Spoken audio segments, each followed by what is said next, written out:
for today's video, magluluto tayo ng sinigang na pork. Ayan. Naghiwa ako ng kamatis, sibuyas, and bawang. Tapos, meron tayong gabi. And then, sili, tapos eggplant. And then, gagamit tayo ng bimoli oil. So, igisa lang natin onti yung meat para mas mabango. Haluan, igisa natin yung kamatis tapos yung meat.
So, ayan, medyo may nag-brown-brown na sa meat natin. Lagyan na natin ng sabaw. 2 to 3 cups of water yung nilagay ko.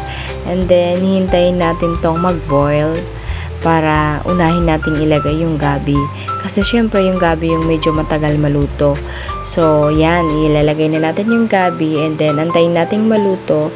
Tsaka natin ihalo yung green chili and then yung eggplant. Then, after that, after ilang minuto, pwede na nating ulamin. And that's all for today. Thank you for watching. Yan na po.